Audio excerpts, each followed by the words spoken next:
Assalamualaikum warahmatullahi wabarakatuh. Bismillahirrahmanirrahim. Alhamdulillahil malikid dayyan. Wassalatu wassalamu ala Muhammadin sayyidi waladi Adnan wa ala alihi wa sahbihi wa tabi'ihi ala marriz zaman. Asyhadu an la ilaha illallahul malikul haqqul mubin. Asyhadu an la ilaha illallah wahdahu la syarika lah. Al-munazzahu anil jismiyati wal zihati wal zamani wal makan. Wa asyhadu anna sayyidana wa nabiyyana Muhammadan abduhu wa rasuluh alladzi kana khuluquhul Qur'an. Amma ba'du. Qala Allah Ta'ala fi kitabihil Qur'an. A'udzu billahi minasy syaithanir rajim. Bismillahirrahmanirrahim.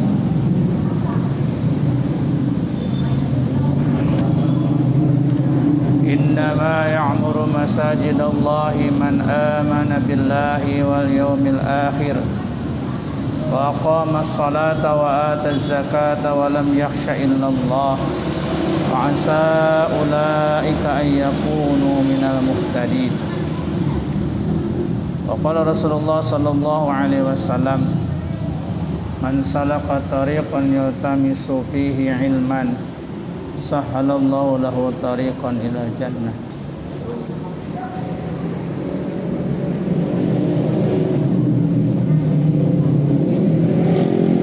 Pertama, marilah kita panjatkan puji syukur kita kehadirat Allah Subhanahu wa taala. Segala limpahan rahmat, nikmat dan karunia-Nya yang dianugerahkan kepada kita sekalian. Pertama, nikmat yang paling utama dan paling penting yaitu nikmat iman, Islam dan ihsan. Juga nikmat panjang umur dan dalam keadaan sehat walafiat. Alhamdulillah, dengan nikmat-nikmat ini kita masih diberi kesempatan oleh Allah Subhanahu wa taala sehingga bisa berkumpul bersama-sama pada malam hari ini. Sebesar ikhlas dalam rangka kita melaksanakan sebagian kewajiban kita, yakni bertalabul ilmi yang dikemas dalam kegiatan ta'lim rutin setiap Senin malam Selasa ba'da Isya. Yang mudah-mudahan berkumpulnya kita menjadi wasilah kita mendapatkan ridha dan rahmatnya Allah Subhanahu wa taala, mendapatkan kemuliaan di akhirat. Amin ya Allah ya rabbal alamin. Salawat serta salam semoga senantiasa tercurah limpah pada junjungan kita habibana wa nabiyana karim Kanjeng Nabi Muhammad sallallahu alaihi wasallam, para keluarganya, para sahabatnya, dan umatnya yang senantiasa mengikuti ajarannya. Mudah-mudahan kita termasuk umatnya yang kelak di yaumul qiyamah akan mendapatkan syafaatnya dari baginda Rasulullah sallallahu alaihi wasallam. Hadirin jemaah ta'lim sebesar ikhlas yang dirahmati Allah Subhanahu wa taala. Alhamdulillah kita bisa dipertemukan kembali dalam hadis yang mulia ini pada minggu pertama setiap bulan. Saya memberikan sedikit kajian bahasan tentang ilmu fikih yang saya baca dari karya para ulama yang bersumber daripada Al-Quran dan hadis. Yang mudah-mudahan yang disampaikan ini sedikit banyak ada manfaatnya, khusus bagi saya pribadi dan bagi jamaah sekalian. Kajian kali ini masih membahas tentang fadilah daripada sholat berjamaah. Jadi sudah disampaikan di awal, sholat berjamaah berarti orang yang melaksanakan sholat berjamaah bersama-sama, terutama tempat yang mulia yaitu di masjid seperti masjid kita ini. Karena orang melaksanakan sholat berjamaah berarti dia termasuk orang memakmurkan masjid. Seperti tadi disampaikan di muqaddimah, Firman Allah Subhanahu wa taala artinya kurang lebih pastinya orang-orang memakmurkan masjid Allah adalah orang-orang yang beriman kepada Allah dan hari akhir. Dia ada mendirikan salat, menunaikan zakat, dan tidak merasa takut kecuali hanya kepada Allah. Mudah-mudahan mereka termasuk orang-orang yang mendapatkan petunjuk dari Allah Subhanahu wa taala. Jadi kita melaksanakan salat berjamaah di masjid setiap hari 5 waktu, bagian daripada tanda orang memakmurkan masjid Allah. Karena memang salat berjamaah disyariatkan zaman Rasulullah SAW di masjid, tempat yang diikrarkan atau dijadikan sebagai masjid. Bentuknya bisa seperti masjid kita seperti ini, atau mungkin juga bentuknya bisa berbagai macam bentuknya. Tapi ketika diikrarkan atau disepakati sebagai bangunan sebagai masjid, maka itu adalah tempat yang utama untuk dilaksanakan salat berjamaah dan dijadikan tempat untuk dimakmurkan oleh umat Islam. Menjadi tanda orang yang beriman kepada Allah dan hari akhir. Bentuk masjid bisa bermacam-macam. Kita bentuk masjid seperti ini. Di lain tempat, daerah lain mungkin bentuk masjidnya, bangunannya beda lagi. Bahkan mungkin di negara-negara di luar Indonesia, bangunan masjidnya bentuknya sesuai dengan daerah atau negara tersebut. Sering melihat bangunan-bangunan masjid di negara-negara dalam tayangan Khazanah Islam di televisi. Ada yang bentuknya untuk masjid negara ini, negara itu berbeda-beda.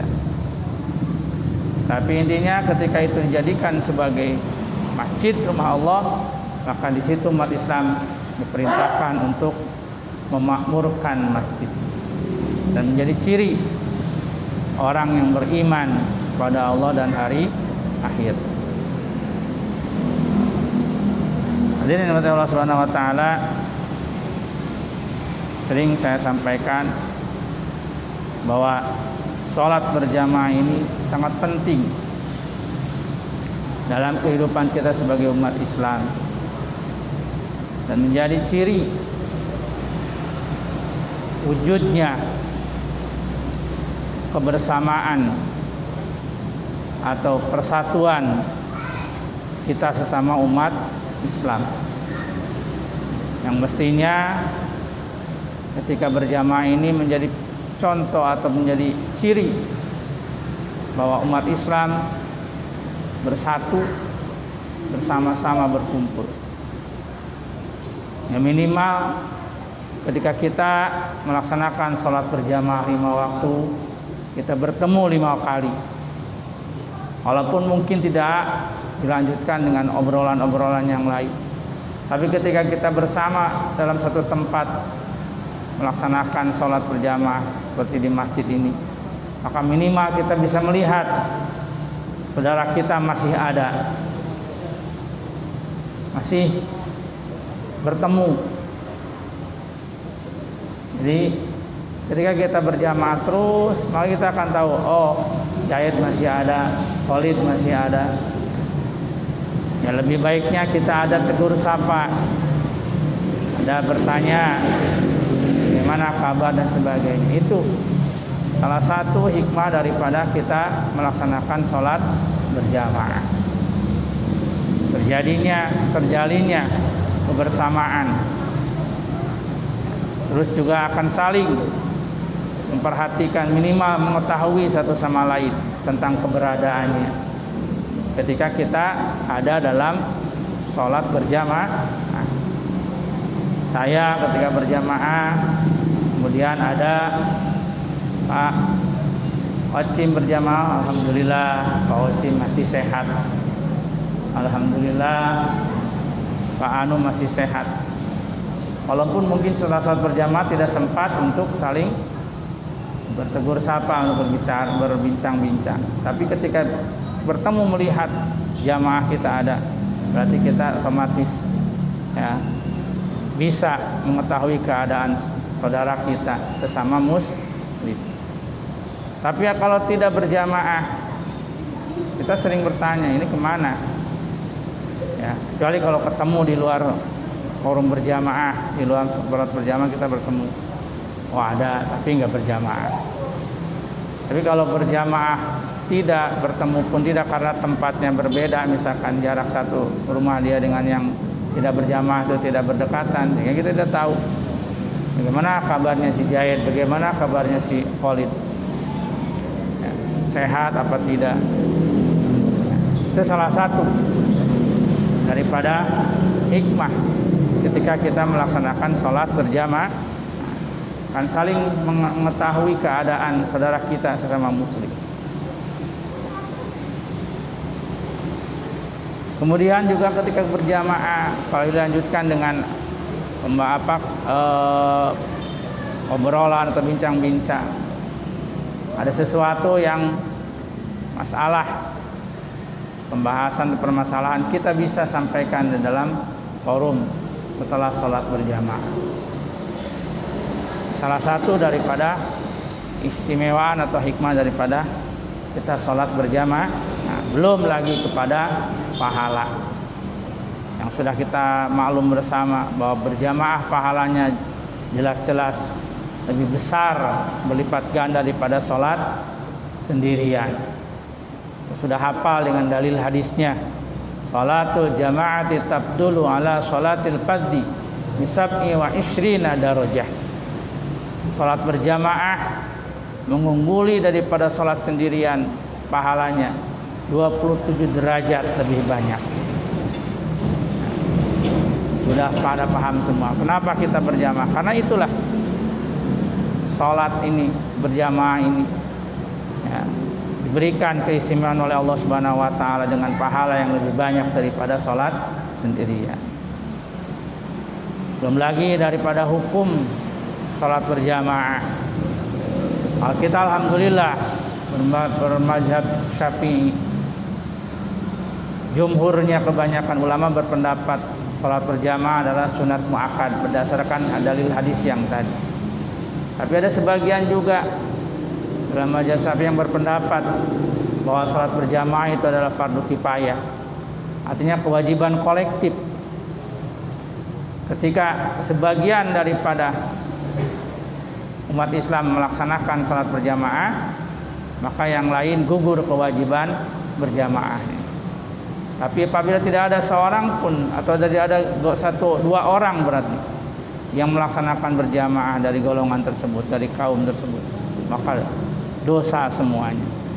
Nah, kewajiban kolektif. Kalau sudah ada yang mewakili, yang lain gugur. Tapi kalau tidak ada satupun atau tidak ada yang berjamaah dalam kaum tersebut, dalam golongan tersebut, maka semuanya berdosa.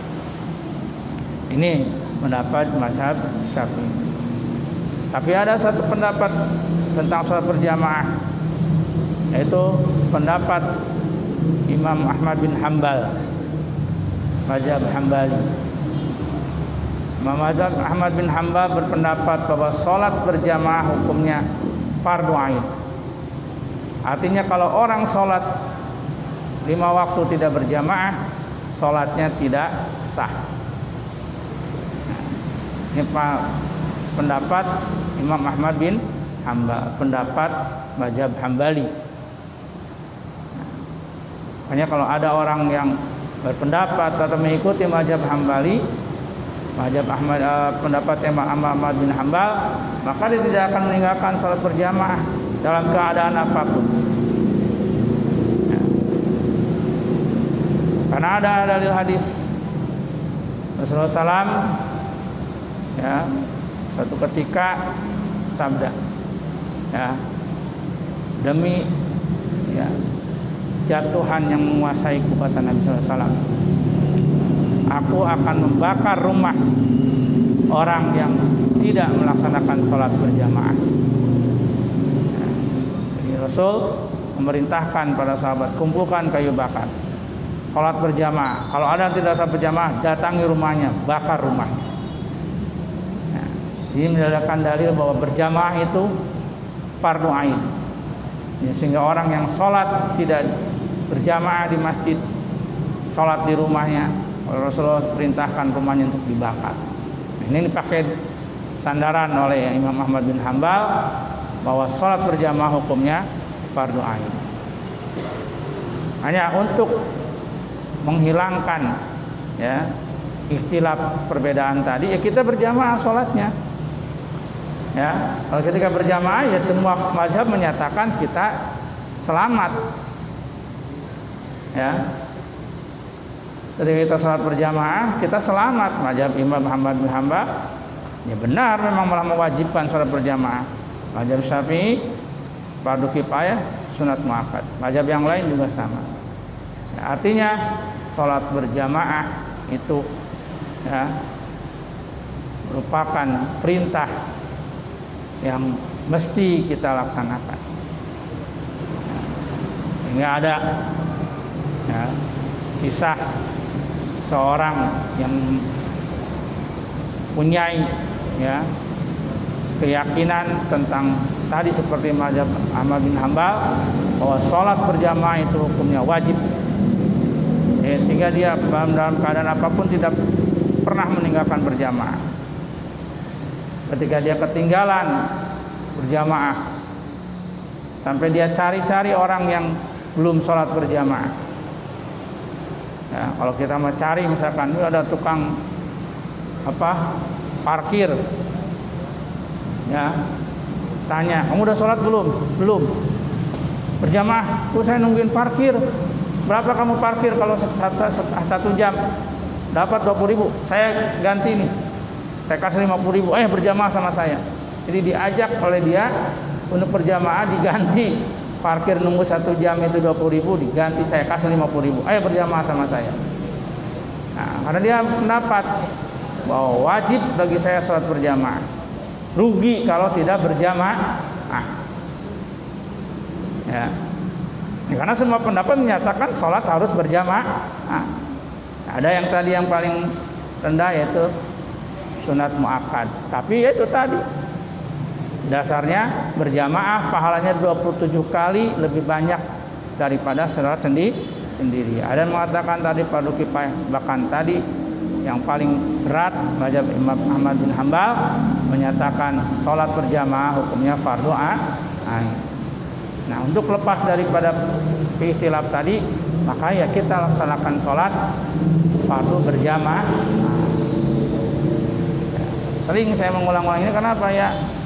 Sayang ya, sarananya sudah ada ya, kalau bahasa kita mah tempat lagi ngenaheun ya, sholat di senawan bisa diakin tempat anu enakeun ya, bahkan mungkin termasuk saya di rumah tidak ada pendingin ruangan, di sini ada AC, jadi sholat berjamaah teh tiis ngenaheun tengah poe oge teu karasa panas daya AC. Nah atuh meni hese sholat berjamaah ya. Mun baheula nya kangnya dulu 80-an 90-an can banyak orang punya AC, boro-boro masjid imah ge nu galedong ge jarang make AC. Tapi orang dulu sholat ke masjid, subhanallah ya, zuhur juga penuh ya, padahal mereka ya bekerja ya, orang tuanya bekerja bertani ya, berkebun, tapi ketika menjelang waktu zuhur pulang dulu sholat berjamaah ya.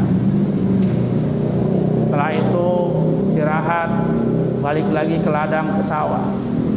Menjelang waktu asar, dulu asar memang tidak seperti sekarang ya, ngikuti waktu. Dulu asar itu lebih ya kepada lihat jamaah datang atau tidak. Udah banyak jamaahnya yang sudah biasa berjamaah baru melaksanakan sholat asar. Setelah asar kan mereka tidak lagi kembali ke sawah, ke ladang. Jadi sampai asar tuh agak dipundurkan kalau misalkan sekarang asar jam 3, biasanya asarnya itu jam 4 karena nunggu pulang dari sawah, dari ladang untuk berjamaah. Kalau dulu seperti itu. Padahal masjidnya atau tempat dinamakan masjid ini tidak seperti sekarang. Saya masih mengalami dulu ya, masjid yang masih pakai papan palupuh.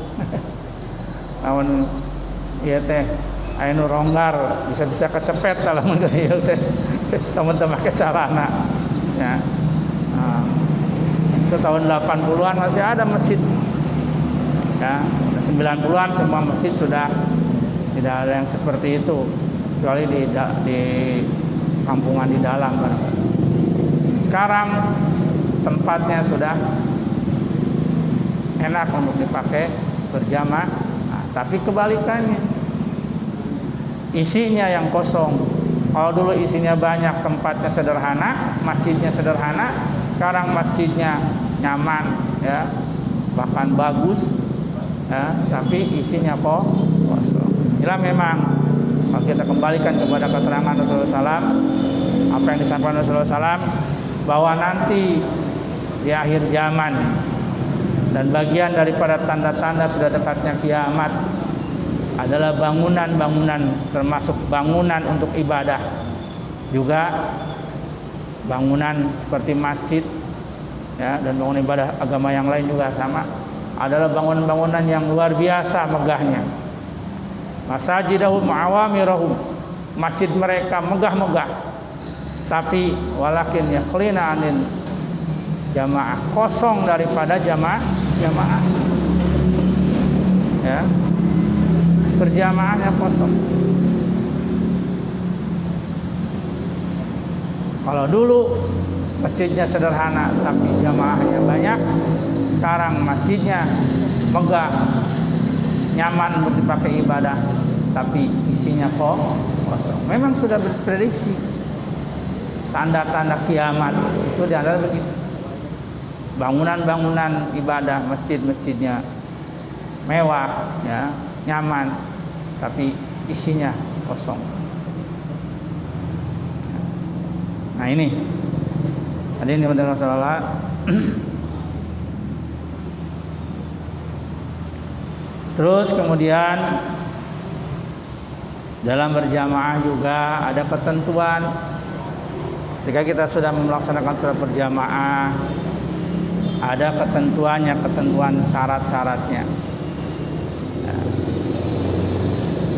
Jamaah supaya sah ya, berjamaahnya harus ada ketentuan yang mesti dipenuhi. Pertama, dalam berjamaah otomatis ada yang menjadi imam sebagai pemimpin dalam berjamaah, ada yang menjadi makmum yang mengikuti imam dalam berjamaah. Itu adalah persyaratan umumnya. Nggak mungkin berjamaah kalau semuanya tidak tersusun terbaik daripada imam dan makmum. Sholat tiluan tapi nggak jajar. Nyata berjamaah ada tamang ngajajar masing-masing berarti. Ya. Seperti anak-anak kalau sholat pada dorong-dorong, akhirnya sholat sorangan-sorangan. Nah, walaupun banyakan, kalau tidak ada imamnya ya tidak berjamaah. Nah, tapi walaupun dua orang, yang satu jadi imam, yang satu jadi makmum, itu berjamaah. Itu persyaratan umumnya. Nah, harus ada imam seorang dan makmum minimal satu orang makmum. Kemudian ya, si imam harus qori, dalam artian imam itu lebih ya, mengetahui ilmu agama dan dia lebih memahami tentang tata cara ibadah dalam sholat. Hanya ada di sini. Tidak sah orang yang bagus bacaannya atau qori tadi, ilmu agamanya ya lebih tinggi, ya, bacaannya fasih, bermakmum kepada ummi, orang yang ilmu pengetahuannya sedikit atau rendah, kemudian juga bacaannya tidak fasih. Nah, ini ketentuan dalam berjamaah. Jadi tidak setiap berjamaah dapat pahala tadi. Kalau yang makmumnya misalkan seorang yang fasih, qori, imamnya ummi, ya tidak jadi berjamaahnya, terutama bagi makmumnya tidak sah si makmumnya tadi. Karena dia wajib bermakmum mengikuti orang yang sah untuk dia jadikan ya imamnya, sedangkan jadi imamnya tadi tidak qori. Ini hanya ada ketentuan seorang imam itu aqra'uhum, orang yang lebih aqra', lebih qori, lebih tinggi ilmunya, lebih fasih bacaannya. Pertama sih memang disebutkan bahwa yang berhak menjadi imam itu adalah al-wali ay ulil amri, ya, kepala pemerintah. Ya, kalau di kita skop paling besar adalah RT. Ini sebenarnya yang paling hak jadi imam adalah Pak RT. Al-wali ay ulil amri itu pemerintahnya dan kita RT. Tadi RT-nya memenuhi persyaratan jadi imam tadi. Ya, orang RT-nya seorang yang berilmu agama dan fasih, maka dia paling utama, paling berhak menjadi imam. Oh, nah ada Pak RT atau Pak RW bahkan sampai Pak Lurah, camat dalam agama yang nggak bisa dia, ya, misalkan tidak qori, ya berarti siapa setelah itu, yaitu ya adalah al-imamu rawatib bimahalil jamaah, imam yang sudah ditetapkan sebagai imam rawatib, imam 5 waktu di tempat tersebut. Masjid Al-Ikhlas sudah menetapkan imamnya, tetapkan, itulah imam rawatib ya. Zaid jadi imamnya, maka dialah yang berhak menjadi imam. Jadi diangkat jadi imam. Ya, sepakatan jamaah terutama oleh pengurus tetapkan sebagai imam, maka dialah yang berhak menjadi imam. Pertama tadi kepala pemerintahan.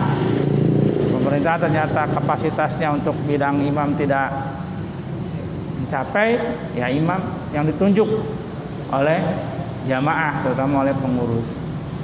Kemudian siapa yang selanjutnya?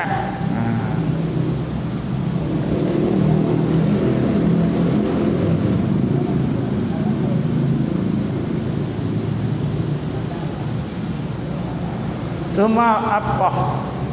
Kemudian orang yang berilmu, ya, orang yang ahli fikih, ya, kemudian juga dia berilmu, ya, tapi tidak ditunjuk sebagai imam. Contohnya imam yang rawatib berhalangan hadir, berhalangan tidak bisa berjamaah seperti sakit, maka yang menjadi penggantinya adalah imam yang lebih paham tentang ilmu agama.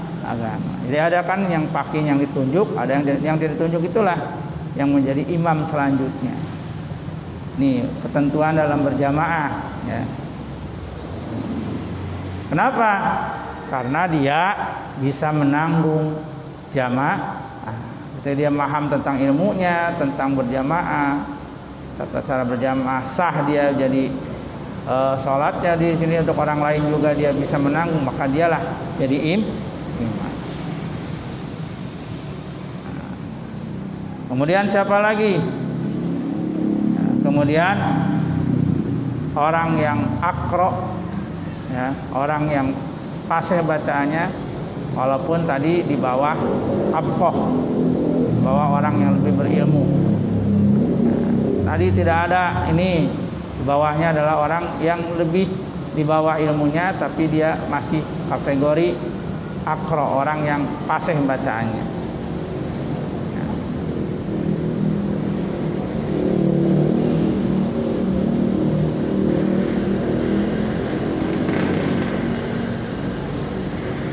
Kemudian siapa lagi?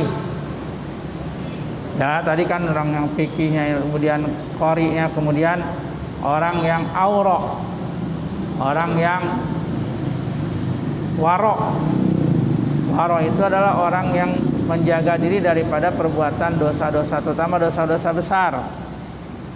Ya, orang yang tidak melaksanakan bahasa Jawa molimo. Ya, dosa-dosa besar. Ya kalau dosa-dosa kecil mana kita nggak tahu. Ya, dosa-dosa kecil teh, ya seperti ya di rumah punten, ya walaupun misalkan di rumah itu berkeluarga beserta anak, tapi kalau kita hanya pakai celana, ya celana pendek yang kelihatan paha, itu aurat. Karena aurat kita laki-laki adalah antara pusar dan lutut. Kecuali dengan istri nggak ada aurat dengan istri suami, tapi dengan anak mau aurat. Ya, mau anak laki-laki mau anak perempuan. Jadi lamun orang pakai celana kolor, ya pakai celana kolor nih pendek, kelihatan nih paha, bagian paha di atas lutut, itu aurat. Ya dosa kecil. Ya, aurat kita terbuka di hadapan anak, di hadapan saudara yang muhrim. Nah, di hadapan laki-laki lain juga sama. Dan laki-laki dengan laki-laki auratnya kan antara pusat dan lutut. Nah, itu dosa-dosa kecil. Ya. Nah, itu masih ini. Tapi kalau dosa-dosa besar, ya, berarti dia tidak waro. Kalau itu masih masuk waro, tapi paling rendah. Tapi kalau sudah, ya, fasik larinya, tidak waro lagi. Nah, jadi ada nih dua orang, nih bacaannya bagus, ya, ilmu agamanya juga ada, tapi yang ini mah menjaga diri daripada dosa-dosa besar. Ini mah, ya, fasik, artinya fasik itu berbuat dosa besar. Ya. Mohon maaf, misalkan pernah minum minuman keras, ya, mabuk-mabukan, ya, berjudi, jadi nama naon we gitunya, macam-macam perjudian mah, dah loba jenisnya, ya. Nah itu kan dosa-dosa besar, ya, komo nauzubillah min dzalik, berzina misalkan, ya. Nah itu kalau orang yang satu lagi orang menjaga diri, tidak pernah berbuat dosa seperti itu, ya dia yang jadi imam, lebih berhak, ya, daripada yang tadi. Walaupun segi ilmu agamanya ada, ya bacaannya juga bagus, tapi orang yang waro lebih berhak jadi imam daripada orang yang fasik. Bahkan ada mengatakan makruh, walaupun dia bagus bacaannya, ada ilmunya, kalau dia fasik berbuat dosa besar, ya kita makmum kepada dia, makruh berjamaahnya. Ya. Nah itu.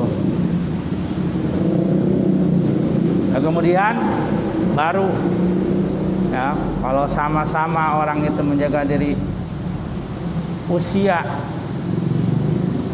ya, umur. Yang lebih tua usianya, ya lebih hak untuk jadi imam. Kalau yang lainnya sama tadi standarnya. Usia sama, usianya sama, umurnya sama. Nah, saha kawin ti heula, eta sampai detik seperti itu. Siapa yang menikah lebih dulu? Nah, itu kok kenapa sih menikah? Karena apa? Orang yang menikah dengan orang yang belum menikah ya beda.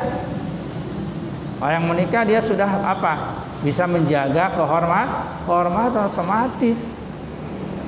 Ya. dia akan terpelihara daripada perbuatan-perbuatan maksiat, ya, daripada orang yang belum menikah. Nah, orang mau menikah, ningali ada mantak nimbulkan karena syahwat, balik ka imah, ya.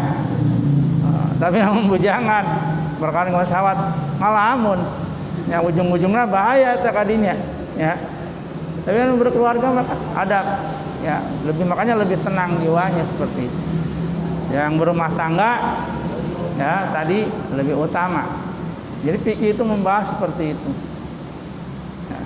Ya, walaupun tadi bacaannya bagus, tapi dia masih, ya, belum menikah. Yang satu udah menikah, yang udah menikah lebih utama. Ya. Nah, sama juga. Ini sampai berjamaah itu juga ada tadi ketentuan-ketentuannya. Siapa yang jadi imam? Kalau sama juga, baru larinya ke nasab, turunan. Nah, ada turunan itu memang menentukan, tapi di belakang. Ya, jadi kalau sama semuanya, nah ini keturunannya. Ini keturunan nasabnya yang bagus. Ya, kalau di zaman Rasulullah kan keturunan Bani Hasyim, Bani Muthalib, dia lebih utama. Ya, kalau kita mungkin di sini turunannya siapa? Ya, turunan ajengan. Ini keturunan punten, ieu mah lain ajengan. Ya, ieu mah turunan kakeknya atau buyutnya seorang kiai ulama besar, yang satu mah bukan ulama besar orang turunannya. Maka yang turunan ulama besar ini yang lebih berhak jadi imam. Baru tuh nasab tuh. Ya. Nasab di paling belakang untuk menetapkan siapa yang paling utama jadi imam. Jadi intinya berjamaah itu karena penting, jadi atur tata cara berjamaahnya juga karena supaya kita mendapatkan keutamaan pahala yang besar. Yang tadi digambarkan oleh Rasulullah SAW, pahala berjamaah itu 27 kali lipat daripada sholat sendiri. Keistimewaan berjamaah sering saya sampaikan. Ya, pahala yang jelas lah tadi. Jadi kalau seandainya dalam Al-Quran, ya, untungnya, ya, kalau kayak nandang mungkin untungnya ayat Qurannya itu tidak menyatakan fi tentang sholat, ya, yang tidak khusyuk. Ya, dalam Al-Maun, fawailun lil musallin alladzina hum an sholatihim sahun. Celakalah bagi orang-orang yang sholat, yaitu orang-orang yang lalai terhadap sholatnya. An untuk nanti cenah. Lain fi. Namun fi mah gagal sholat orang. Poho kan sholat orang mah? Sholat Allahu Akbar, tapi begitu kita sholat Allahu Akbar, ya. Ya kemudian makan Allahu Akbar tetek kita mahutkeun, mengokohkan hati kita menghadap Allah. Tapi kelas kita mah begitu Allahu Akbar kesananya langsung kabuka boga hutang, kabuka tagiheun, kabuka itu ieu, kabuka, ya, segala macam. Untung tadi cek ajengan tanah, untung an, ya, bukan fi. Namun orang-orang yang lalai di dalam sholatnya, waduh, gagal. Sholat orang mau tarima. Ante artinya apa? Melalaikan sholatnya. Jadi sholat nama loba ngalamun ge masih diterima, tapi kalau melalaikan sholatnya naon? Sholatnya diengke-engke, ditunda-tunda sehingga habis waktu sholat. Nah itu di mana ini seperti itu, an sholatin, jauh daripada sholat, ya, waktunya, sehingga mengakhirkan waktu, di akhir waktu baru sholat. Ini juga banyak kita kan. Coba, ya, kalau sekarang mungkin karena masa pandemi. Karena pandemi kan hobi kita dulu, ya, enak mulai harusnya usia belasan 20-an kan. Menayap sore teh main bola, ya, main voli, olahraga, halus olahraga nama. Tapi yang tidak benarnya itu melalaikan sholat. Main bola, ngalamin dulu waktu masih belakang itu, masih lapangan, ya, lapangan bola masih jadi parung naon sih lapangan bola. Berangkat main bola memeh asar, geus mangkat. Ya. Ini sebelum asar sudah berangkat. Ya. Kan dari asarna kan udah 3:30 lewat, jam 3 geus ka lapangan. Jadi asar naon tah? Encan salat. Beres main bolana jam 5 lewat. Cek hitungan masih kena waktu, udah maghribnya jam genep kurang separapat. Ya, balik ke imah 8:30. Data salat ieu. Ya. Teu. Ya. Naon tah? Ya istirahat segala macam, akhirnya maghrib kakarak mandi. Ya, maghrib kakarak mandi. Da harudang teh geus main bola kalotot. Ya, aya kitu teh geus mandi teh aya kene waktu maghrib teh buru-buru salat maghrib, dahar heula. Tungtungna waktu isya tuh asar maghrib teh salat ta eta. Ya, atau salatna ya, salat tapi geus tek beak teh waktuna da ngiholakeun main bola, akhirna kakara rek salat geus kaburu beak waktuna.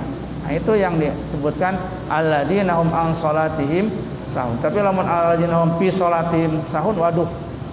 Ya, salat orang seperti orang ge moal ditarima. Bakal cilaka. Jadi domir eta mah teman anjeun pi teh ngabedakeunna ti dinya. Nah, mentak anu pi mah dina surat Al Mu'minun. Qad aflahal mu'minun alladzina hum fi salatihim khashi'un. Sungguh bahagia, beruntunglah orang-orang yang beriman, yaitu orang-orang yang khusyuk di dalam salatnya. Khusyuk di dalam salatnya. Tuh bahagialah katanya. Jadi masih dalam definisi khusyuk fi itu bahagia. Ya, berarti khusyuk salatnya ya bahagia, loba ting pikiran. Ya kita loba pikiran salat jadi bahagia. Padahal salat teh bisa memberikan kebahagiaan.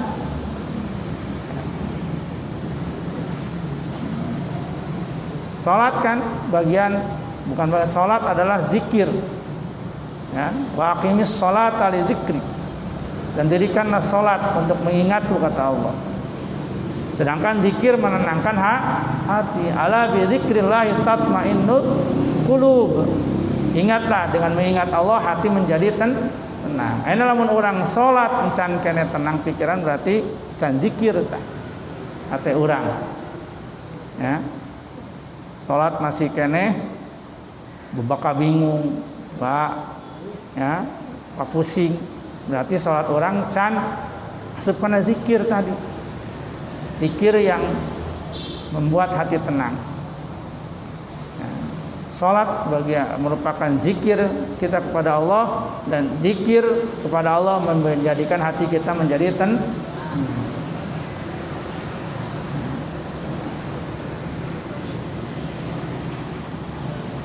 Ini nikmat Allah Subhanahu wa taala kita berah itu semua nikmat.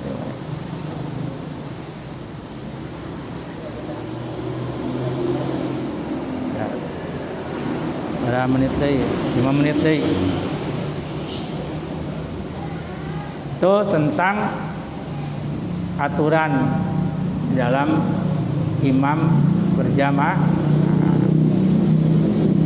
Terus tadi gimana kalau sholat berjamaah ya diimamin oleh orang tadi kan cenanya menasabkan orang merdeka ya, terus ada nasabnya ternyata dia hamba sahaya, ayeuna mah teu ayanya kurang. Zaman dulu kan hamba sahaya perbudakan. Boleh tidak seorang merdeka ya bermakmum kepada seorang budak hamba sahaya? Boleh. Ya juju qudwatul hurrin bil abdi. Boleh saja seorang merdeka bermakmum kepada seorang hamba sahaya. Asal tadi syarat yang utamanya mah tadi sah menjadi imam. Itu awal, itu dasarnya. Boleh, walaupun tetap utamakan ya orang merdeka jadi imam daripada hamba sahaya. Tapi jadi sah, hukumnya sah. Dibandingkan tadi tidak sah, walaupun sama-sama merdeka, orang yang bacaannya fasih makmum kepada yang tidak fasih, itu mah tidak sah. Kalau ini mah sah. Hamba sahaya jadi imam, orang merdeka tuannya jadi makmum. Ya, sah. Terus yasihu ayajuju qudwatul, ya, baligi, ya, disobi, ya. Sah boleh bermakmumnya orang yang balik, yang dewasa kepada orang yang belum balik. Ya. Ayah budak sholat, ya, umur 8 tahun, dia ayah budak kan, ya saat gali gitunya, kawasan sana sholatnya nggak bener, rek berjamaah, si gali, sholatnya nggak mau gali, boleh. Ya, walaupun ya lagi utama tetap yang utama mah yang balik jadi imam, yang belum balik jadi mak. Kenapa? Ya kalau yang balik mah wajib sholat hukumnya, yang belum balik mah belum wajib hukum sholatnya. Tapi sudah sah sholatnya. Ya, itu yang disebut dengan mumayyiz atau tamyiz. Ya. Sok ayakan di berita di media sosial, seorang anak ngimamin, suaranya bagus, anaknya umur 7 tahun, ya nggak apa-apa, sah. Timbul pertanyaan, gimana kalau anaknya baru 4 tahun, 4 tahun, 5 tahun, imaman, bacanya nggak, sekarang banyak umur 3 tahun guys bisa baca Quran, ya, bahkan ada hafiz Quran dulu, yang ada di TV itu, ya, si Musa namanya. 5 tahun habis 30 juz. Orang juz 30 ge hese. Ya, itu mah budak umur 5 tahun hafal 30 juz. Kita mah juz 30 ge teu hafal. Ya. Nah, bagaimana hukum sholatnya kalau dia jadi imam, hafiz Qur'annya juga hafal? Nah, karena dia belum memenuhi kepada mumayyiz, ya tidak sah kita bermakmum. Walaupun hafiz Quran karena umurnya baru 5 tahun. Dari mana dasarnya? Dari hadis Rasulullah SAW, diperintahkan seorang anak untuk mulai sholat itu ketika menginjak umur 7 tahun. Ya, Rasulullah SAW bersabda, muru auladakum bis sholati wa hum abna'u sab'in. Perintahkan anakmu melaksanakan sholat ketika umurnya mereka sudah memasuki usia 7 tahun. Nah, dari situ 7 tahun adalah sahnya seorang anak sholat 5 waktu. Wadribuhum 'alaiha wa hum abna'u ashrin. Nah, kalau tidak mau sholat udah usianya masuk 10 tahun, pukul. Tapi pukul lain pukul nyiksa, pukul mendidik. 10 tahun geus kelas 4, kelas 5 sholat hese, teunggeu cepret. Nah, ciwit lah sama orang mas. Supaya naon tah? Supaya budakna daek naon we gitu. Artinya anak mau sholat, carekan, geus bung sholat mal dibere dahar, nggak masalah. Mal dibere dahar mah teh sholat mah. Dah, tenan naon teh isuk nepi ka sore mah puasa bisa kan? Ayo, dahar sok. Nah, akhirnya anak mau sholat. Apa-apa, ada perintah Rasulullah SAW seperti itu. Kenapa 10 tahun? 10 tahun sudah mulai dikerasin, tadi ada sanksi dipukul, ya, karena itu anak sudah mendekati masa balik. Sakedeung deui wajib sholatna. Karena rata-rata usia balik, ya, zaman saya dulu usia balik itu di atas 12 tahun, SMP balik rata-rata. Ya, sedangkan SMP berarti geus 12 tahun, kalau 13 tahun ya. Rata-rata. Ayeuna mah lebih cepat. Balik teh. Ya. 11 tahun rata-rata. Apa saya tahu? Karena ngajar di madrasah, anak kelas 3 DTA, berarti kelas 5 SD, rata-rata umurnya baru 10 sampai 11 tahun. Yang perempuan yang ketahuan sudah head. Ya laki mau jauh, mana laki mau lain head. Ya ngimpi basah teh, mana laki ditanya, mana geus balik kan? Cicing lain dak. Terek ngomong lawe mah teu bisa. Kenapa enggak baca Quran, kan sudah baca Quran? Kenapa enggak baca Quran? Lagi dapat. Oh. Umur kelas 5 sekarang kan 11 tahun tuh kelas 5. 11 tahun. Makanya tadi kenapa Rasulullah 10 tahun memukul anak, memerintahkan pukul anak kalau tidak sholat? Karena sudah mendekati balik. Ya, 10 tahun budak tedek sholat, galakan. Ya, taruh di rumah ge boga hiji teh budak can masantren. Sholat di teangan. Ya, can sholat, balik ciwit saeutik. Teu naon-naon. Galak didinya mah supaya anak paham. Pama lamun tos balik, ya, dan perempuan kan berarti sudah head. Oh, itu mah bukan lagi digalakin, itu mah benar-benar kita harus ya wajibkan mereka sholat, pahami bahwa kamu sudah head, wajib sholat. Ya, bukan karena diperintah lagi, tapi sudah bukan cara disuruh-suruh lagi, harus. Jadi setiap waktu sholat, karena dia masih bareng sama kita, ya kewajiban kita orang tuanya. Mohon budak geus balik mah komo, can balik ke kurang mulai. Nah itu ya, dimulai lagi. Jadi kalau anaknya belum mumayyiz, walaupun dia sudah fasih bacaannya, ya tidak sah jadi imam. Barokahnya mumayyiz. Mumayyiz tadi berdasarkan hadis Rasulullah menyuruh memerintah anak untuk sholat usia 7 tahun. Jadi disitulah usia 7 tahun anak sholatnya sudah sah. Mumayyiz teh tamyiz teh. Nah, lamun makmum ka budak umur 8 tahun, 7 tahun, 8 tahun lah. Ya, geus kelihatan gitu nya. Bacaanna bener, sah bae. Cuma tetep nu alus mah urang nu balik jadi imam da manehna mah can wajib ka karak sah hungkul. Jadi nikmat Allah Subhanahu wa taala. Nah, jam 8.40 lebih. Bukan barangkali tentang tata cara atau aturan di dalam sholat berjamaah. Aya waktos ya, sampai ke jam 9 maksimal. Untuk barangkali ada waktunya atau pertanyaan, ya, mudah-mudahan bisa dijawab. Sekian untuk materinya, mudah-mudahan ada manfaatnya, mudah-mudahan dipahami yang benarnya dari agama, yang salahnya dari bodohan saya pribadi. Kita wakuf pada jemaah sekalian. Allahumma fiqil aqwamit thoriq. Wassalamualaikum warahmatullahi wabarakatuh.